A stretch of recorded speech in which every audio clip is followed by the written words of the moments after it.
আগামী 13ই নভেম্বর শেখ হাসিনার রায় ঘোষণার তারিখ ঘোষণাকে কেন্দ্র করে আওয়ামী লীগ ঢাকা সহ সারা দেশে কি ঘটিয়ে ফেলতে পারে এই নিয়ে সরকারের ভেতর, সরকারের নিরাপত্তা বাহিনীগুলোর ভেতর এবং গোয়েন্দা সূত্রগুলো যে একরকম ক্রমাগত আশঙ্কা এবং আতঙ্কের মধ্যে রয়েছে তার প্রমাণ মিলে দৈনিক আমার দেশ পত্রিকা নিরাপত্তা সূত্রগুলোর বরাত দিয়ে আজ যে সংবাদটি প্রকাশ করেছে সেখানে প্রথমত জামাত ইসলামী সহ অন্যান্য ইসলামিক দল সহ মোট 8টি দল একত্রিত হয়ে তারা একটি প্রোগ্রাম করে সেখানে ডিক্লেয়ার দিয়েছে 10ই নভেম্বরের ভিতরে যদি সরকার দুইটা বিষয় কনফার্ম না করে তাহলে 11 নভেম্বর আমরা ঢাকায় বিশাল বড় সমাবেশ করব এবং ঢাকা দখল করব।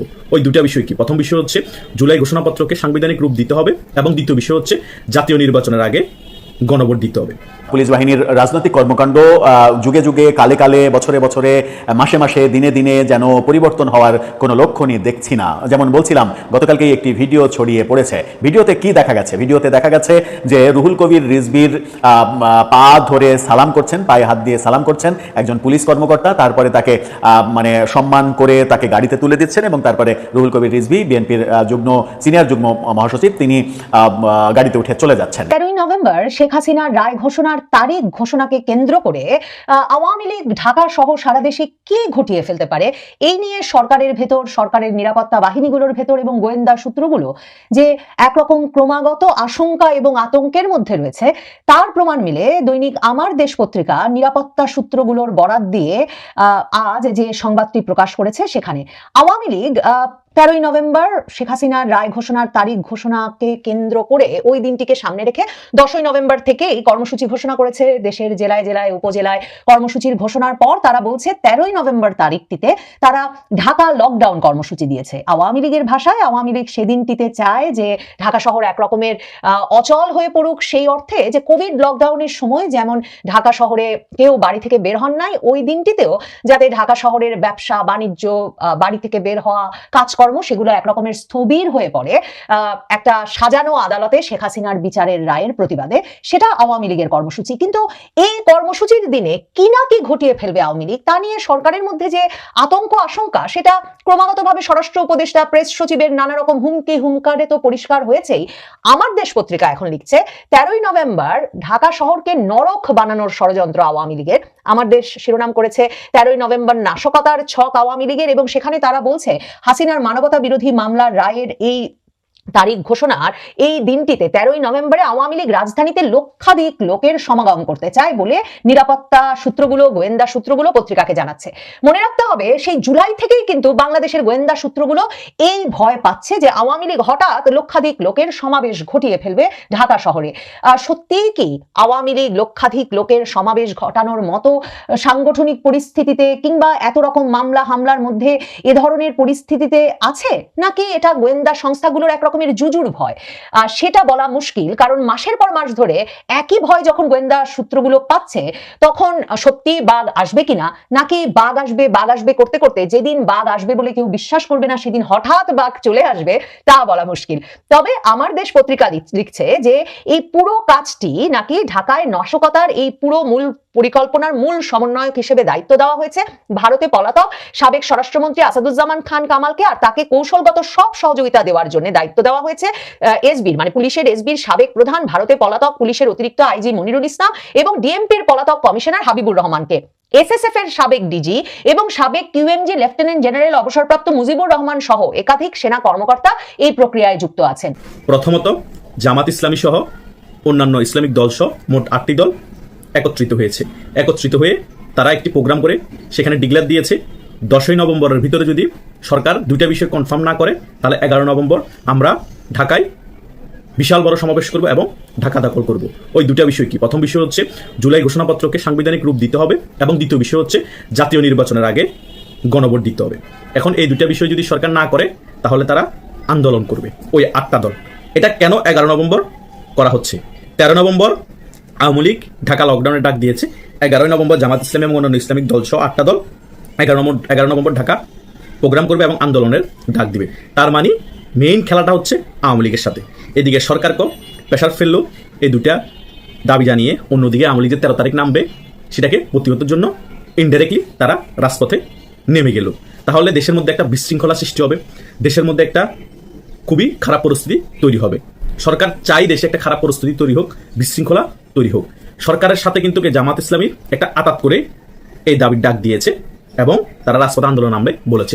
সরকারও জানে এবং জামাত ইসলামও জানে এটা একটা সাজানো ফাঁদ, যাতে 13 তারিখ আওয়ামী লীগের ওই প্রোগ্রামটাকে বানচাল করতে পারে। ডাইরেক্ট আওয়ামী লীগের লকডাউনকে আমরা বানচাল করবো, এটা ডিক্লেয়ার দিয়ে নামলে আওয়ামী লীগ অনেক প্রাসঙ্গিক হয়ে যাবে, গুরুত্বপূর্ণ হয়ে যাবে। সে কারণে ওই কথা না বলে একটা ইস্যু নিয়ে 11 তারিখ নামছে, 13 তারিখ নামছে না, 2 দিন আগে নামছে। এটা কন্টিনিউ রাখবে।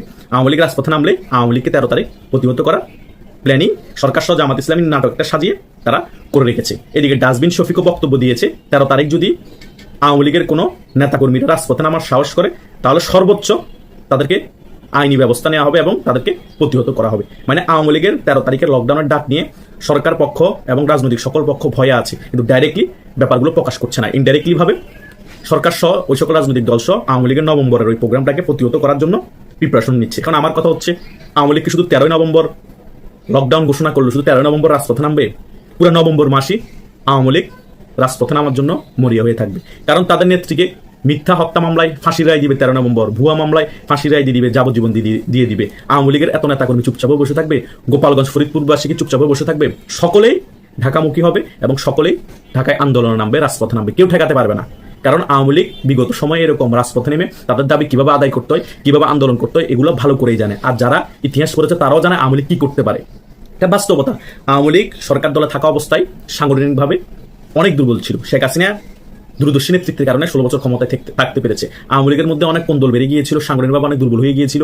তারপরে পদ বাণিজ্যের কারণে আওয়ামী লীগ একেবারে সাংগঠনিকভাবে ভেঙে পড়েছিল। কিন্তু সরকারে থাকা অবস্থা আওয়ামী লীগ সাংগঠনিকভাবে যেরকম দুর্বল থাকে, বিরোধী দলের অবস্থায় চলে আসলে তার 10 গুণ শক্তিশালী হয়ে যায় সাংগঠনিকভাবে।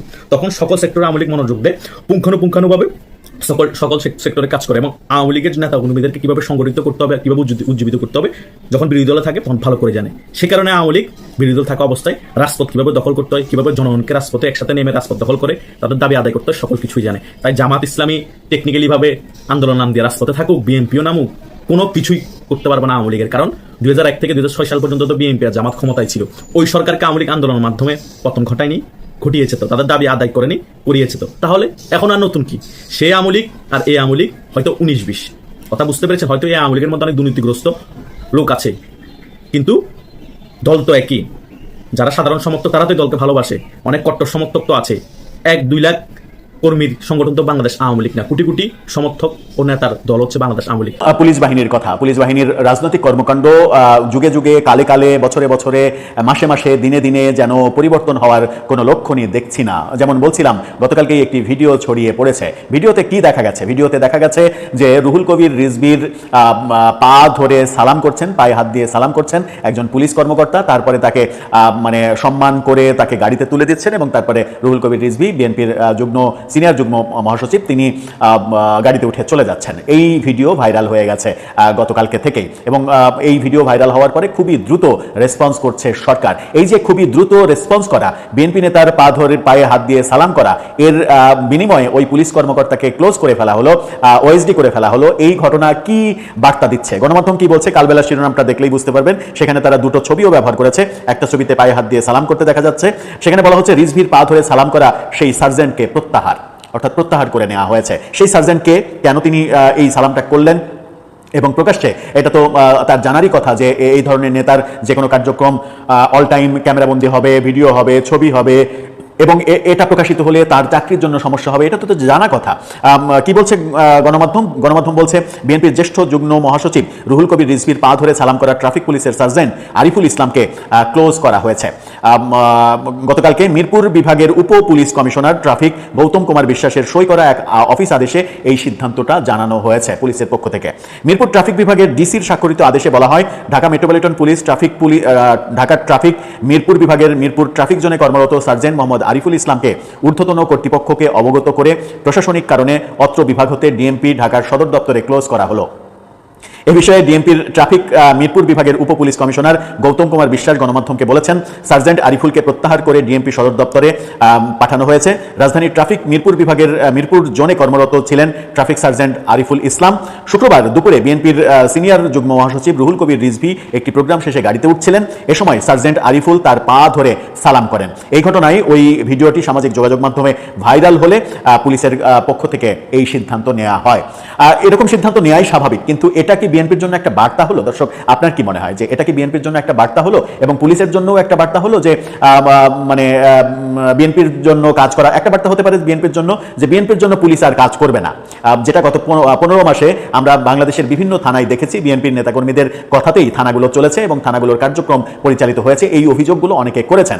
তার মানে এখন থেকে সেটা আর চলবে না, এটা একটা বার্তা হতে পারে। আরেকটা বার্তা পুলিশের জন্য হতে পারে, সেটা হচ্ছে নির্বাচন এগিয়ে আসছে, তোমরা যদি এই ধরনের বিতর্কিত কর্মকাণ্ড ভাইরাল করে ফেলো তাহলে নির্বাচনের নিরপেক্ষতা নিয়ে প্রশ্ন আসবে। আজকে হয়তো তুমি বিএনপি নেতার ক্ষেত্রে করেছো, কালকে আরেকজন জামাত নেতার ক্ষেত্রে করবে, পরশু আরেকজন এনসিপি নেতার ক্ষেত্রে করবে। এগুলো যদি প্রকাশ্যে চলে আসে তাহলে পুলিশের জন্য, সেটা পুলিশ এমনিতেই আত্মবিশ্বাসহীনতায় ভুগছে, তারপরেও তার মধ্যে পুলিশের জন্য এটা খুবই বিব্রতকর এবং ভয়াবহ ব্যাপার হয়ে দাঁড়াবে। সরকারের এই দ্রুত সিদ্ধান্তটা অবশ্যই প্রশংসার মানে যোগ্য, এটা বলাই যায় যে প্রশংসার যোগ্য। কিন্তু আমার যেটা কনসার্ন সেটা হচ্ছে যে এটা বিএনপিকে একটা বার্তা দেওয়া হলো কিনা। পুলিশকে বার্তা দেওয়া হয়েছে হয়তো, কারণ এরকম ঘটনা এই প্রথম যে ঘটছে যে রুহুল কবির রিজভীকে পায়ে হাত দিয়ে সালাম করেছে, হতে পারে তিনি একসময় ছাত্রদল করতেন, তার শ্রদ্ধার একজন নেতা সামনে পেয়েছেন, আবেগ সামলাতে পারেননি, পায়ে হাত দিয়ে সালাম করেছেন। এরকম বহু পুলিশ আছে তো বিভিন্ন দলের বিভিন্ন মতের, তারা এরকম কর্মকাণ্ড হয়তো আরও করেছেন, অনেক হয়েছে, কিন্তু এই ভিডিও ভাইরাল হওয়ার ঘটনা হয়তো ঘটেনি। সেই কারণে সেই সকল পুলিশ কর্মকর্তারা পার পেয়ে গেলেও আরিফুল তিনি পার পেতে পারলেন না। তিনি হয়তো শেষ পর্যন্ত ভিডিও ভাইরাল হওয়ার কারণে ধরা খেয়ে গেলেন। দর্শক, আপনার কি মনে হয় বার্তাটা কাদেরকে দেয়া হলো, পুলিশকে নাকি বিএনপিকে? আপনার মতামত জানিয়ে লিখতে পারেন আমাদের কমেন্ট বক্সে।